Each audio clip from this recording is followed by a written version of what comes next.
उधर air India विमान हादसे को लेकर अहमदाबाद में जो रिपोर्ट हाल ही में जारी हुई है उसमें चौंकाने वाला खुलासा हुआ है। रिपोर्ट के अनुसार विमान के दोनों इंजन उस समय बंद हो गए जब उसकी ईंधन आपूर्ति अचानक से रुक गई, जो इस दुर्घटना की मुख्य वजह मानी जा रही है।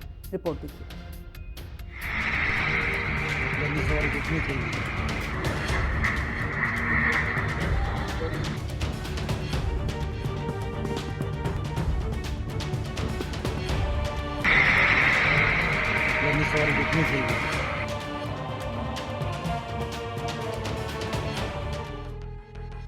अहमदाबाद विमान हादसे की पहली रिपोर्ट सामने आ चुकी है।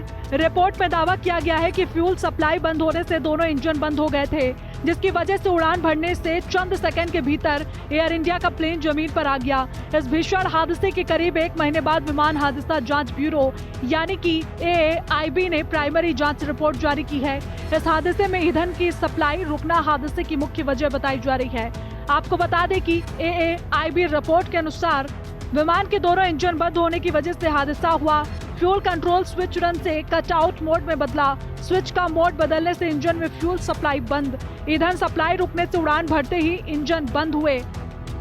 पायलट ने फिर से इंजन चालू करने की कोशिश की। एक इंजन चालू हुआ लेकिन दूसरा स्टार्ट नहीं हो पाया।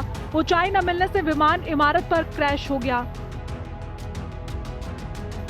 AAIB की इस 15 पेज की रिपोर्ट में कहा गया कि उड़ान के 30 सेकंड के भीतर विमान हादसे का शिकार हो गया।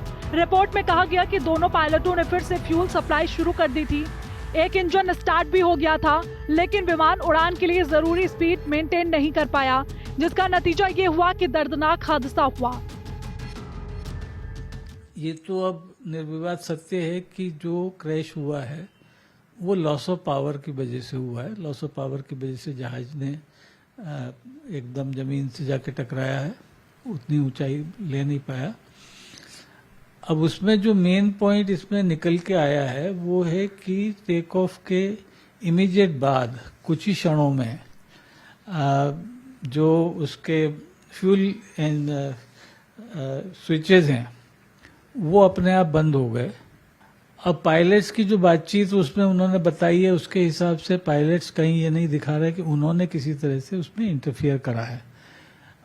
ये स्थिति अगर आप आम आदमी की भाषा में समझें तो ऐसा है कि जैसे 1 सेकंड के लिए आपकी लाइट चली जाए फिर आ जाए, और पर उसके साथ साथ आपके जितने सिस्टम्स हैं, कंप्यूटर है, आपका इंटरनेट है, वो एकदम बंद हो जाता है। फिर जो उसको ठीक वापस आने में टाइम लगता है। तो कुछ उस तरह की स्थिति आई है और उन इंजन को दोबारा उन्होंने अपनी पावर ली, वो जो फ्यूल सप्लाई है वो दोबारा रिज्यूम हुई, पर तब तक वो क्योंकि इतने निचाई पे था तो वो उसको कंट्रोल नहीं कर पाया और वो क्रैश कर गया।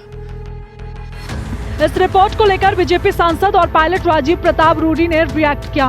उन्होंने बताया कि AAIB की रिपोर्ट में कहा गया है कि विमान ने समान रूप से उड़ान भरी थी, जिसका अर्थ है कि वे हवा में उड़ान भरने के लिए सक्षम था। विमान में गया, विमान की गति 180 नॉट तक थी। विमान इंजन की ताकत के साथ आसमान में गया।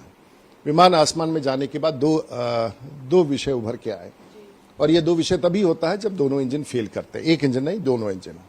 तो रैट डिप्लॉय हुआ जो एक यंत्र है, और APU चालू हुआ जो भी एक जनरेटर है जो विमान में होता है, और ये तभी होता है जब इमरजेंसी हो। तो ये प्रमाणित होता है कि दोनों इंजन फेल किए। अब अगर इंजन फेल होता है तो कप्तान उसे वापस चालू भी कर सकता है। उस चालू करने की प्रक्रिया भी दिख रही है, और उसके बाद कप्तान ने और इंजन वापस चालू होने का संवाद भी मिल रहा है। लेकिन वो समय इतना कम था, दूरी इतनी कम थी, ऊंचाई इतनी कम थी, गति इतनी कम थी, और सामने में बाधा था कि विमान नीचे गिर गया। हादसे की प्राइमरी रिपोर्ट से ये तो साफ हो गया है कि फ्यूल कंट्रोल स्विच का मोड बदल गया, जिससे इंजन की फ्यूल सप्लाई ठप हो गई। लेकिन रिपोर्ट में ये बात साफ नहीं है कि फ्यूल कंट्रोल का स्विच कैसे बदल गया। जांच में किसी संभावित गड़बड़ी, मानवीय भूल या साजिश जैसे एंगल पर बात नहीं की गई।